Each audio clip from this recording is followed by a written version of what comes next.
sitting here and opening the pods of memory one by one. My fingers have begun to ache. My back is tired. It feels as if my spine will open up like this pod. The pile of the shells is getting bigger, but no seeds have accumulated in the pot. What can I do? These opening lines, like the opening sentences of a narration by a close friend, are from the novel Ghargangechya Kathi, or On the Banks of the River of Home by Jyotsna Deodhar, the book that we are going to discuss today. Welcome to the 70th episode of Granthyatra. Jyotsna Deodhar was a well-known writer who wrote both in Hindi and Marathi.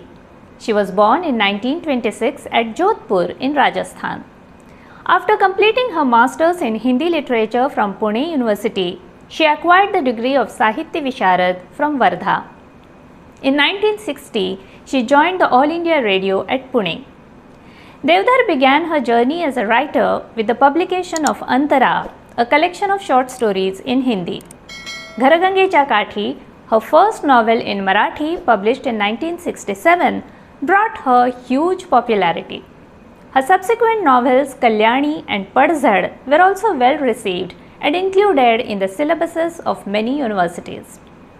Stories written by Deodhar were translated into several Indian languages.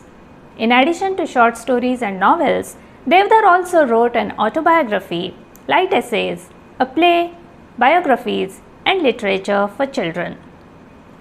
Ghargangechya Kathi is the story of a family on the brink of disintegration. In fact, it is the story of a person trying to find her identity in a joint family. The protagonist of the novel, Janaki, tells the story of her life. This protagonist is not special in any way, but is like any other woman of the 1940s and, as per the prevailing custom, is married into a joint family. But she is educated and has her own views about life. She has her own likes and dislikes. She also possesses the skill to run the household of a large family and get the work done by the servants, qualities that are essential for a leader. However, these are the very qualities that bring her suffering. Janaki's elder brother-in-law Gangadhar Pant is the head of the family. He is used to being accorded respect out of fear and wishes that nothing should move in his house without his permission. When Janaki joins the family as a bride and gradually takes control of the household chores, Gangadhar Pant fears for the loss of his position and the conflict between the two dominant personalities begins. The other members of the family, Janaki's husband, her mother-in-law, her younger brother-in-law, sister-in-law, and Gangadhar Pant's wife, are all submissive people. None of them have ever questioned Gangadhar Pant's authority or opposed his doings. That is why, even when they are aware that Janaki is in the right, no one stands by her in her conflict with Gangadhar Pant. On his elder brother's insistence, Janaki's husband resigns from his job and moves to the village to look after the family farm. Janaki's younger brother-in-law Antu Bhauji gives up his chance to travel abroad because Gangadhar Pant does not give him permission to go. Gangadhar Pant's wife endures beatings and rape by her husband every night, and his mother supports all his actions in the mistaken belief that his pretensions are his true feelings. All this makes Janaki seethe with rage. She yearns to live in city to ensure that her children get good education there, to help her elder sister-in-law, to enable her brother-in-law to travel abroad, and to get him married to the girl of his choice. But she does not have the means to achieve these things on her own. Not only that, she even loses the affection of her loved ones for dreaming to go against the wishes of Gangadhar Pant. This novel effectively depicts the fact that despite being educated, for many years women were unable to make choices for their own lives because of societal norms, customs, and lack of economic empowerment. This suffocating state of affairs experienced by women and the resentment arising from dependence was expressed through the writings of a woman for the first time through this novel in Marathi literature. Majority of the women in Maharashtra around the time when this novel was published and for many years before that faced similar situations in life. Deodhar succeeds in artfully expressing this collective experience in her novel Ghargangechya Kathi. Towards the end of this novel, several successive tragedies strike Janaki's family. Her younger brother-in-law is in love with a Rajput girl named Padmini. His family strongly opposes the idea of their marriage because the girl belongs to a different caste. As a result, the girl commits suicide. In shock and grief, Janaki's brother-in-law leaves home and joins the freedom struggle. Subsequently, he falls to the bullets of the police and dies. Unable to face the grief of losing her young son, Janaki's mother-in-law passes away. All these events bring a change of heart to Gangadhar Pant. He loses his terrorizing nature and becomes weak and docile. Surprisingly, neither his wife nor Janaki can bear to see him so meek. Janaki says, "I could not bear to see him behave like a weak, timid and embarrassed person. I had been able to stand up to his bad behavior, but I could not bear to see him behave in this manner." This shows that at some level, a person gets used to even torture. When the importance of family and relationships are embedded deep in the mind, the person is unable to sever these bonds even when they cause hurt. As depicted in Somerset Maugham's famous novel of Human Bondage, man himself creates bonds around himself, or his efforts to free himself from those bonds are unsuccessful because of circumstances or his own weakness. This fundamental truth is also reflected in the novel Ghargangechya Kathi. At one place, Janaki says, "I had a strange nature, but I couldn't help it. I now say I had, because now I have no strength even to think. I stay away from conflict. I cannot endure struggle. My mind has turned completely dull. Everything has become negative. I have only one wish, to go away from here, away from this atmosphere, from these people, to some unfamiliar place where I know no one, to spend my final moments at some temple. Who knows what is in store for me?" Deodhar skillfully reveals a transparent picture of the experiences of a common woman, and through it she depicts the helplessness associated with human existence. This is the unique characteristic of this novel and its strength. However, when doing this, she does not quite manage to unfold a vast canvas of human life before the readers. The novel's plot remains centered on the events within a family in a span of a few years. Also, the characters of Janaki's estranged son, her husband, and to some extent even her sister-in-law are not fully developed. These are the limitations of this novel. In the preface to this novel, the noted critic Professor Archanamirajkar says that the credit for the success of this novel goes to its simple, beautiful and perceptive language. The language has all the characteristics appropriate for the narrative of a woman. When reading this novel's language, one is reminded of the language of Yamu in the novel Pan Lakshat Kon Gheto, or the language of Vibhavari Shirurkar, who narrates The Size of the Buds. That's how classic and authentic this language is. It conveys the true feelings of a woman's heart and thoughts in her mind. Such a pleasing language that is one with its content had hardly ever appeared in any Marathi novel narrated by a woman character.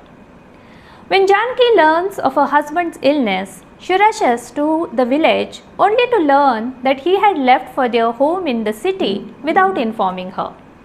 When she realizes that she had missed his arrival at their Pune home because of the silent treatment he had been giving her, she says, "For what sins in my past life am I being punished thus? Have I not gathered any goodness in this life? I served my family for so many years, but haven't been able to identify with the honor and disgrace of my own husband. I haven't been able to unravel the knots in his nature. Am I still a stranger to him? My dear, I haven't quarreled with you. I was only trying to disarm your elder brother's wickedness. Am I wrong? Then scold me, hit me, do whatever you want. But please, don't treat me like a stranger. Do not punish me with your silence. The language of this novel is that perceptive. It is so evocative that it provides an authentic experience of the life's events when they are remembered by the narrator. That is its natural style, and thus it effortlessly creates pretty imagery along the way. After Padmini's suicide, Janaki says, "They did not even comprehend the relations of blood. How can one expect them to fathom the relations of mind? They never understood the power of surrender. They only possessed the power of wickedness." Today, we have with us Professor Taruja Bhosale, who will talk about the novel Ghargangechya Kathi that has ruled the minds of Marathi readers for years. नमस्कार. ज्योत्स्ना देवधर यांची घरगंगेच्या काठी ही 1967 सालची कादंबरी आहे. एकत्र कुटुंबातली नायिका जानकी 4 चौघीसारखीच आहे, पण ती शिकलेली आहे, तिला स्वतःची मतं आहेत, तिच्या विशिष्ट आवडीनिवडी आहेत आणि तिच्याकडे नेतृत्व गुण आहे.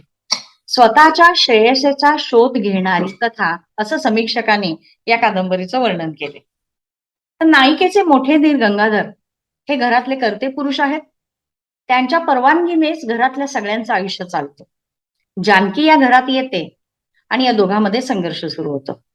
गंगाधर भाऊजींचं कर्तृत्व हे सर्वमान्य आहे, पण जानकीचं महत्व कुटुंबातल्या लोकांना पटत नाही आणि त्यामुळे कुटुंबाकडून तिला कसलीच साथ मिळत नाही. स्वातंत्र्य प्राप्तीनंतर 20 वर्षांनी लिहिलेली ही कादंबरी आणि आता स्वातंत्र्याच्या अमृत महोत्सवात मी जेव्हा या कादंबरीचा विचार करते तेव्हा मला काय वाटतं ते मी आता सांगते. घरातल्या गैरगोष्टीमुळे जानकीचा जळफळाट होतो, पण दुसरीकडे आपली प्रेमाची माणसं दुरावतायत याचं दुःख जानकीला आहे. तिच्या व्यक्तिमत्वातला हा विरोधाभासच तिला ठामपणे काहीच करू देत नाहीये. जे चुकीचं आहे ते चुकीचंच आहे, त्याला कठोरपणे विरोध केला पाहिजे. परंपरागत गोष्टीवर प्रहार केला तरच सगळ्यांच्या कल्याणाचं प्रस्थापित होणार आहे, पण जानकी हे करतच नाही. एका स्त्रीच्या आत्महत्येला कारणीभूत होतं ते कसलं कुटुंब, हा प्रश्न मला या कादंबरीकडे पाहिल्यानंतर पडतो. आणि गंगाधर भाऊजींसारख्या एका व्यक्तीच्या हातात जर कुटुंबातल्या सगळ्याच लोकांच्या आयुष्याचे निर्णय आपण जर द्यायला लागलो तर घटनेने दिलेलं स्वातंत्र्याचं काय ते आपल्याला समजलंच नाही का? कुटुंबामध्ये काही मृत्यू होतात आणि मग गंगाधर भाऊजींचा दरारा थोडा कमी होतो, तेव्हा जानकीचं विधान काय आहे?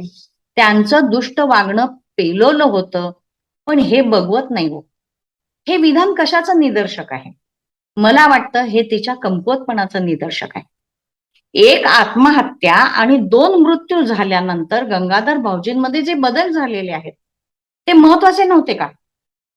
पण लेखिकेची नायिका ही पुरुषसत्ताक मनोवृत्तीची आहे. जानकी पुढे असंही म्हणते, विचित्रच होता माझा स्वभाव. हे तिचं विधान सुद्धा तिची हतबलता दाखवते आणि आपले शेवटचे दिवस एखाद्या देवळामध्ये आपण घालवावेत असे तिला वाटणे हे म्हणजे तिच्या कर्तृत्व शून्यतेची कबुली आहे असं मला वाटतं. नवऱ्याची आणि तिची चुकामुक होते तेव्हा जानकीची विधानं फार महत्वाची आहेत, त्याच्यावर आपण गांभीर्याने विचार केला पाहिजे. ती म्हणते, तुमच्याशी भांडण नाही हो मांडलं मी, थोरल्या भाऊजींचा दुष्टपणा मोडायला निघाले होते. चुकलं का माझं?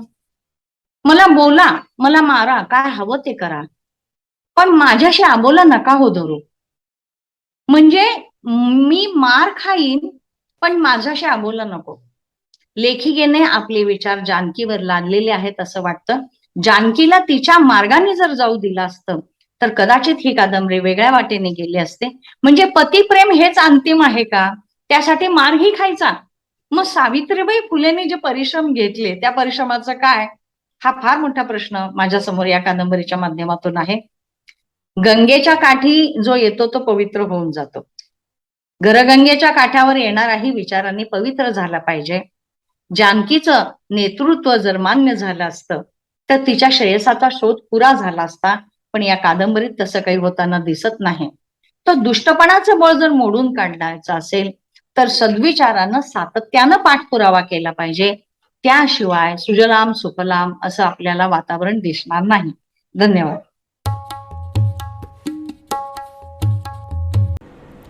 Do read the novel Ghargangechya Kathi that unfolds an aspect of life through its effortlessly beautiful language. We shall meet in the next episode of Granthyatra to talk about a collection of short stories by a writer who wrote both in English and Marathi. Until then, keep reading.